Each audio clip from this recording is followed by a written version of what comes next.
One of the best hidden gems just received its largest update ever.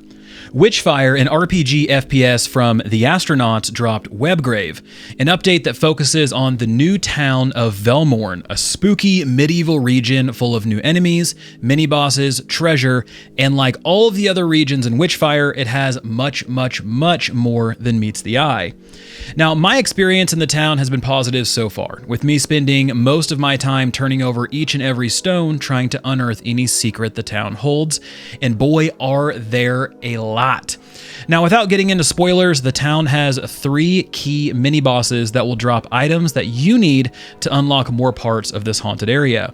The battles themselves have been fun, even though the mechanics are pretty straightforward, and the reward isn't necessarily the memories you're making fighting these enemies, but rather the items that are dropped, which leads you to fight bigger and better bosses. Now, I rely on the familiars and the actual bosses for mechanics, but the exploration piece of Velmorne has been fantastic. So yeah, the town itself is great, but I was much more excited to explore the new progression systems, Rosary and Stats 2.0. The new progression system called the Rosary lets players further customize their prayer through beads. For those of you outside of the loop, the prayer is your character within Witchfire. The Rosary system gives you a lot more nuance per character. You can slot in beads that can be found out in the world or looted from fallen enemies. And these beads provide very easy to understand perks, which is really nice.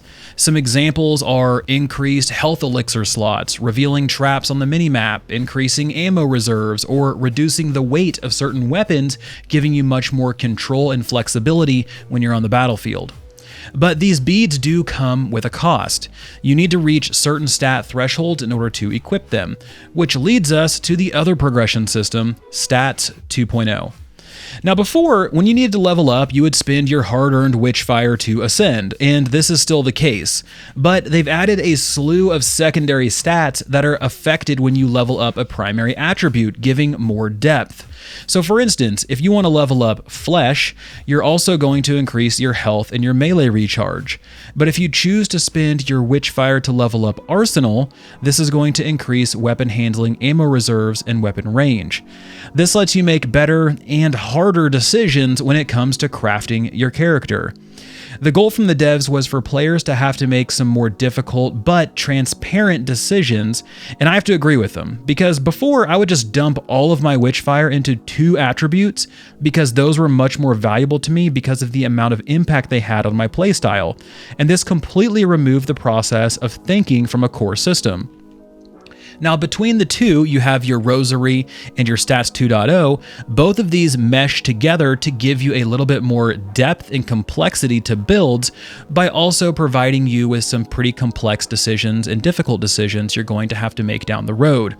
So for those of you who haven't played in a while, here's your overall TLDR. They've completely overhauled the build system in the game with Stats and Rosary, giving players much more control over how to level up and customize their character. But that's not the only thing. Witchfire is also dumping more time and energy into giving players badass new ways to blow stuff up. You have a range of new weapons to help fight back against the Legion of the Witch, and they are insane.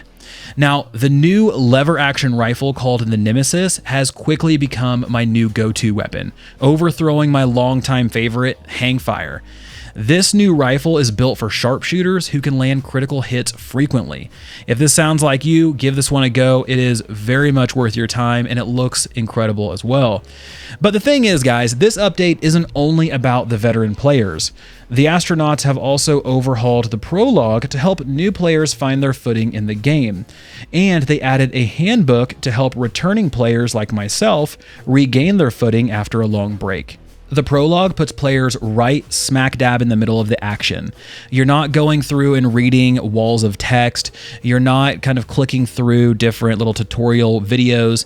Instead, they drop you right into what you would have if you went on an excursion and you learn the game that way. So for me, I went back, created a new character, went through the Prologue because I wanted to experience it. And yes, there are secrets in the Prologue as well.